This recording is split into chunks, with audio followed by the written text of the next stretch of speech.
ಬಂದು ಹೆಂಗೆ ಇಲ್ಲಿ ಒಂದು ಲಿಂಗ ಅನ್ನೋದು ಹಿಂದೆ ಇದೆ, ಅದೇ ದೇವ್ರ ಬಂದಿರತಕ್ಕಂಥ. ಇಲ್ಲಿ ಒಂದು ಹೋಲ್ ಕಾಣಿಸ್ತಾ ಇದೆಯಲ್ಲ, ಏನಿರ್ಬೋದು ಹೇಳಿ ಇದನ್ನ?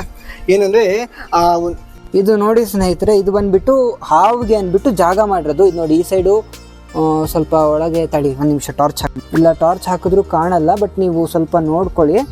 ಇಲ್ಲಿ ಏನಂದ್ರೆ ಒಂದು ಇಲ್ಲಿ ಹೋಗೋದಕ್ಕೋಸ್ಕರ ಇದು ಜಾಗ ಅಂತ ಇಲ್ಲಿ ಇರ್ತಕ್ಕಂಥದ್ದು. ಇಲ್ಲ, ಇಲ್ಲಿ ಇದ್ರ ವಿಶೇಷತೆ ಏನಂದ್ರೆ ಈ ಹೋಲ್ ಅಲ್ಲಿ ಒಂದು ಹಾವಿದೆ, ಕರಿನಾಗರ ಹಾವು. ಅದು ಸುಮಾರು ಸತಿ ನಮ್ಮ ತಂದೆಯವ್ರಿಗೆ, ನಮ್ಮ ತಾತ ಅವ್ರಿಗೆ, ಮುತ್ತಾತ ಅವ್ರಿಗೆಲ್ಲ ಕಾಣಿಸ್ಕೊಂಡಿದೆ. ಅವಾಗ ಏನು ಅಂದ್ರೆ ಇಲ್ಲಿಂದ ಒಳಗಡೆ ಯಾವ್ದು ಕನೆಕ್ಷನ್ ಇಲ್ಲ ಈ ಹೋಲು. ಸುಮ್ನೆ ಹೊರಗಡೆ ದೇವಸ್ಥಾನದ ಹೊರಗಡೆ ಕಟ್ಟಿದಾರತ್ತು, ಒಳಗಡೆ ಕನೆಕ್ಷನ್ ಇಲ್ಲ. ಆದ್ರೂ ಇಲ್ಲಿ ಒಳಗಡೆಗೆ ದೇವಸ್ಥಾನದ ಗರ್ಭಗುಡಿ ಒಳಗೆ ಹಾವು ಬರುತ್ತೆ ಮತ್ತೆ ಹೋಗುತ್ತೆ. ಸರಿ ಸರಿ, ಅದು ನಮ್ಗೆ ಗೊತ್ತಾಗಲ್ಲ ಯಾವಾಗ ಬರುತ್ತೆ ಅನ್ಬಿಟ್ಟು. ಅದೇನಂದ್ರೆ ವಿಶೇಷ ಟೈಮ್ಗಳಲ್ಲಿ ಮಾತ್ರ ಬರ್ತಕ್ಕಂಥದ್ದು. ಅದು ದೇವ ಹಾವಲ್ವಾ, ಅದಕ್ಕೆ ಶಕ್ತಿ ಇರುತ್ತೆ. ಹೌದೌದು, ಅದಕ್ಕೆ ಅಷ್ಟು ಸುಲಭವಾಗಿ ಗರ್ಭಗುಡಿ ಒಳಗೆ ದಾರಿ ಇಲ್ದೇ ಇದ್ರೂ ಹೋಗುತ್ತೆ. ಆಮೇಲೆ ಒಂದ್ಸತಿ ಶಿವನ್ ಮೇಲೆ ಪೊರೆ ಬಿಟ್ಟಿತ್ತು.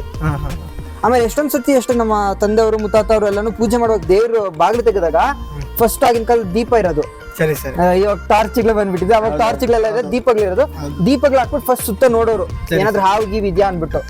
ಯಾಕಂದ್ರೆ ಅವಾಗ ಹಾವುಗಳಿರೋದು ಇಲ್ಲೆಲ್ಲ, ಇನ್ನ ಮರಗಳು ಬೇರೆ ಮರಗಳೆಲ್ಲ ಇತ್ತು, ಇವಾಗೆಲ್ಲ ಕಟ್ ಮಾಡಾಕಿದ್ದಾರೆ. ಅವಾಗ ಇಲ್ಲೆಲ್ಲ ಹಾವುಗಳಿರೋದು. ಸರಿ ಅಂದ್ಬಿಟ್ಟು ಆ ಹಾವು ಸುಮಾರು ವರ್ಷಗಳಿಂದ ಇದೆ ಗುರು. ಅದು ಸುಮಾರು 1000 ವರ್ಷಗಳಿಂದ ಇದೆಯೋ 2000 ವರ್ಷಗಳಿಂದ ಇದೆಯೋ ಗೊತ್ತಿಲ್ಲ. ಬಟ್ ಆ ಕರಿನಾಗರ ಹಾವು ಇವತ್ತಿಗೂ ಇದೆ. ಇವತ್ತು ಅವಾಗವಾಗ ದೇವಸ್ಥಾನದ ಆವರಣದಲ್ಲಿ ಹೋಗ್ತಾ ಇರ್ತಕ್ಕಂಥದ್ದು.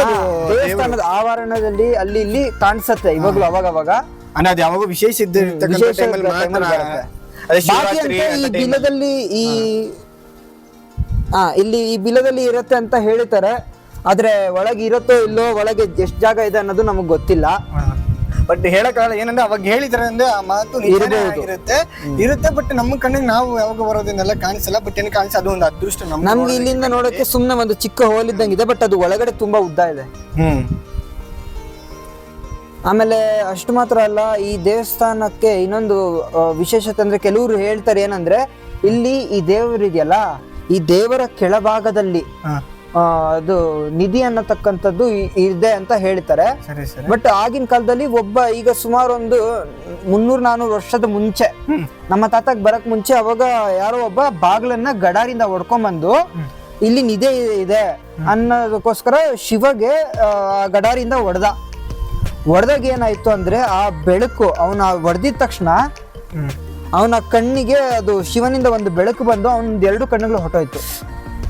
ತಕ್ಷಣ ಅವನು ಹೊರಗಡೆ ಬಂದ್ಬಿಟ್ಟು, ಶಂಸಪ್ಪ ದೇವ್ರೆ, ಇದು ನಿಧಿಗೆ ಆಸೆ ಪಟ್ಬಿಟ್ಟು ಈ ತರ ನಿಮ್ಗೆ ಮಾಡ್ಬಿಟ್ಟೆ ಅನ್ಬಿಟ್ಟು ಒಂದ್ ಸ್ವಲ್ಪ ಹೊತ್ತು ಕ್ಷಮೆ ಬೇಡ್ಕೊಂಡು ಒಂದ್ 10 ನಿಮಿಷ ಆಗ್ತದಂಗೆ ಅವನಿಗೆ ಕಣ್ಣ ದೃಷ್ಟಿ ವಾಪಸ್ ಬಂತು. ಅವನ ದೃಷ್ಟಿ ಅನ್ನತಕ್ಕಂಥದ್ದೇ ಹೊಟ್ಟೋಗಿತ್ತು. ಅದರಿಂದ ಇವಾಗ ಅದನ್ನ ಯಾರು ಸಾಧ್ಯ ಆಗಲ್ಲ. ಯಾಕಂದ್ರೆ ಇವಾಗ ದೇವರೇ ಆಗ್ಲಿ ಏನೇ ಆಗ್ಲಿ, ಅಲ್ಲಿ ಪ್ರಾಣ ಪ್ರತಿಷ್ಠಾಪನೆ ಆದ್ಮೇಲೆ ನೀವು ಬಂದ್ಬಿಟ್ಟು ಅದನ್ನ ಒಡೆಯಕ್ ನೋಡಿದ್ರೆ ನಿಮ್ಗೆ ಅವಾಗ ಕೆಡಕಾಗತ್ತೆ. ಇಲ್ಲ ಅವಾಗಾಗಿಲ್ಲ ಅಂದ್ರೆ ಮುಂದೆ ಒಂದಿನ ಸರಿಯಾಗಿ ಕೆಡಕಾಗುತ್ತೆ. ಅದು ನಿಜನೇ, ಅದು ಖಂಡಿತವಾಗೂ ಅದನ್ನ ಹೇಳೋದೇ ನಿಜನೇ. ಏನಂದ್ರೆ ಅದಕ್ಕೇನೆ ಅದು ಒಂದಿಸ್ಲಿ ಪ್ರತಿಷ್ಠಾಪನೆ ಆದ್ಮೇಲೆ ಅದನ್ನ ಕೆಡಬಾರದು. ಏನಂದ್ರೆ ಒಂದು ಭಿನ್ನ ಆಗಿದೆ ಒಂದು ಪಕ್ಷದಲ್ಲಿ ಪೂಜೆ ಅವನಾಗ್ಲೇ ಮಾಡಿಸಿ ಅದ್ರ ಮುಖಾಂತರವಾಗಿ ಏನನ್ನ ಇದು ಮಾಡ್ಬೋದೇ ಅಲ್ಲ. ಪ್ರತಿಷ್ಠಾಪನೆ ಆಗಿರೋಂಥದ್ನ ಹೊಡಿಬಾರ್ದು. ಅದೇನೋ ಒಂದು ಭಿನ್ನ ಆಗಿರೋ ಅದೇನೇನೋ ಮಾಡ್ಬೇಕಂದ್ರೆ ಅದನ್ನ ಹವನಗಳ ಮುಖಾಂತರವಾಗಿ ಅದನ್ನ ಇದು ಮಾಡಾಗಿದೆ. ಬಟ್ ನಿಧಿ ಇದಕ್ಕೆಲ್ಲ ಮಾಡಕ್ಕಾಗಲ್ಲ ನಾವೆಲ್ಲ. ಇನ್ನೊಂದು ದೇವರ ನಿಧಿ ಏನಂದ್ರೆ, ದೇವರ ಇಚ್ಛೆಯಿಂದ ನಾವು ತೆಗಿಬಹುದು. ನಮ್ಮ ಸ್ವಯ ಇಚ್ಛೆಯಿಂದ ಅಥವಾ ದುರಾಸೆಯಿಂದ ತೆಗಿಯಕ್ ಹೋದ್ರೆ ಕೆಡುಕು ಮಾಡುತ್ತೆ, ಮುಗ್ಲೇ ಹೋಗ್ಬಿಡ್ತದಂತ ಅವೆಲ್ಲ. ಅದು ನಾನು ಕೇಳ್ಪಟ್ಟಿದ್ದೀನಿ. ಅದರಿಂದ ಅದಕ್ಕೆ ಹೋಗಬಾರ್ದು. ಹೋಗಿರೋದ್ರಿಂದ ಅವ್ನು ಮತ್ತೆ ಅವಾಗ ಅರಿವಾಗಿದೆಯಲ್ಲ, ಅದು ನಮಗೆ ಒಳ್ಳೆ ಇದೆ. ಅಂದ್ರೆ ನಾನು ಅವಾಗಿನ ಅವ್ನಿಗೆ ಗೊತ್ತಾಗಿ ಅವಾಗ ಶಿವಸಪ್ಪ ಅಂತ ಕೇಳಿದ್ದೇನಲ್ಲ. ಈಗಿನ ಕಾಲದಲ್ಲಿ ಯಾರು ಕೇಳ್ತಾರೆ ಹೇಳಿ ಸ್ನೇಹಿತರೆ? ಇಲ್ಲಿನ ವಿಚಾರ ನಿಮ್ಗೆಲ್ಲ ತಿಳಿಸ್ಕೊಟ್ಟಿದ್ದೀನಿ. ನನ್ನ ಕೈಲಿ ಎಷ್ಟು ಸಾಧ್ಯ ಆಗಿದೆ ಅಷ್ಟು ತಿಳಿಸ್ಕೊಟ್ಟಿದ್ದೀನಿ. ನನ್ನ ಫ್ರೆಂಡನ್ನು ಕರ್ಕೊಂಡ್ಬಂದೆ, ಅದ್ರ ಮುಖಾಂತರವಾಗಿ ನೀನು ತಿಳಿಸ್ಕೊಟ್ಟಿದ್ದೀನಿ. ನಾನು ಇನ್ನೂ ಹೆಚ್ಚಿನ ಮಾಹಿತಿ ಬೇಕಂದ್ರೆ ನೀವೇನು ಮಾಡ್ಬೇಕಂದ್ರೆ ಏನಿಲ್ಲ, ದೊಡ್ಡದಾಗಿ ಏನಂತ ಇದೇನಿಲ್ಲ.